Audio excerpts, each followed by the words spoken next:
Hey you guys, what's up? It is Mossy from Pro Gamer Academy here today to give you guys just a little bit of a recap of how the plans went, as well as, how the groups for Worlds 2021 shaked out.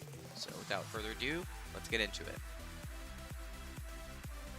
So as you guys may know, I'm sitting here, I'm looking at the screen, obviously just the play-in groups.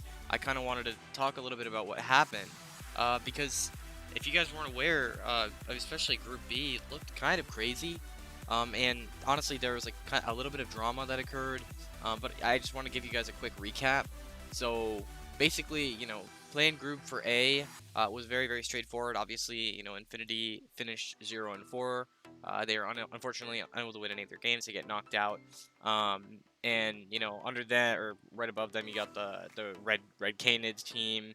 And then above them, you've got Peace. And then above them, you've got Homo Life. And LNG went straight through to the groups, which as you would kind of expect, they were one of the standout teams for this group.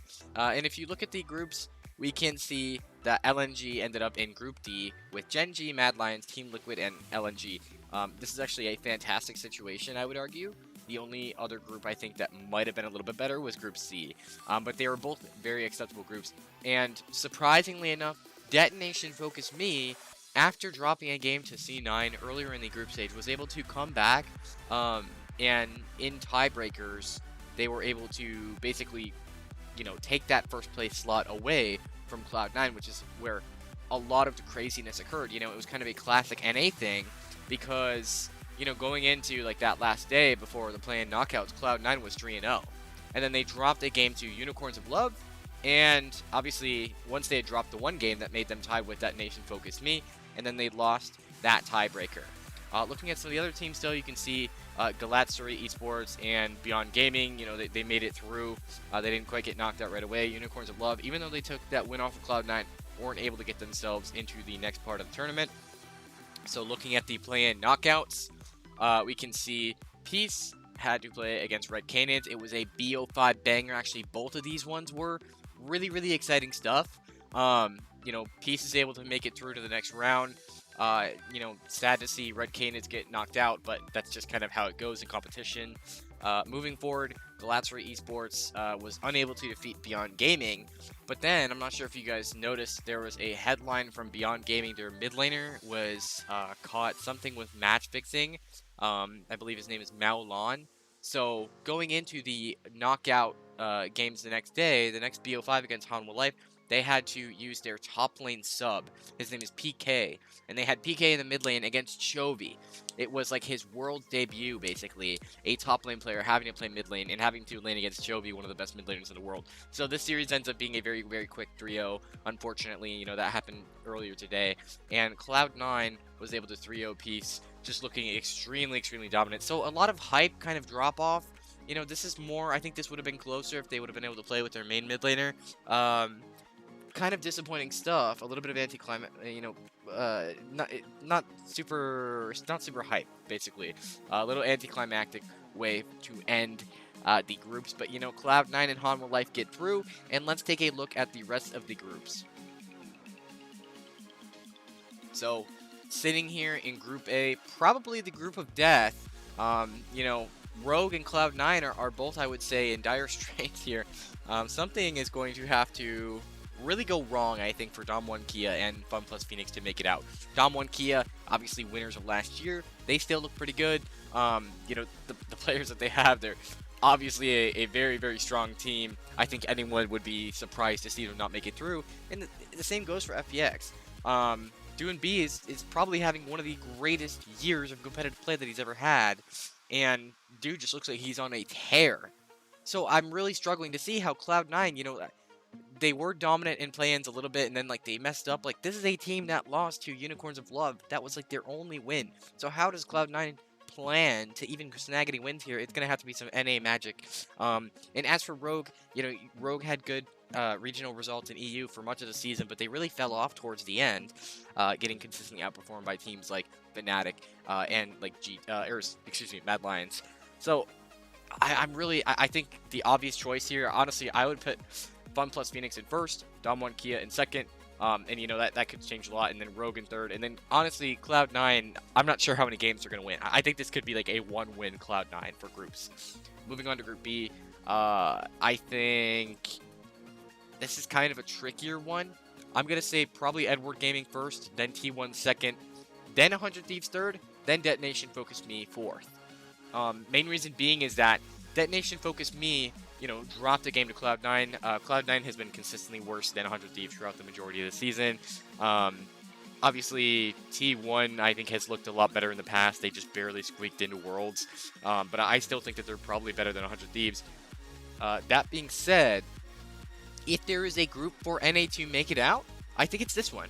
100 Thieves has a very, very, very good chance, I think, of beating T1 out for this spot. 100 Thieves is the hope for Worlds here at NA.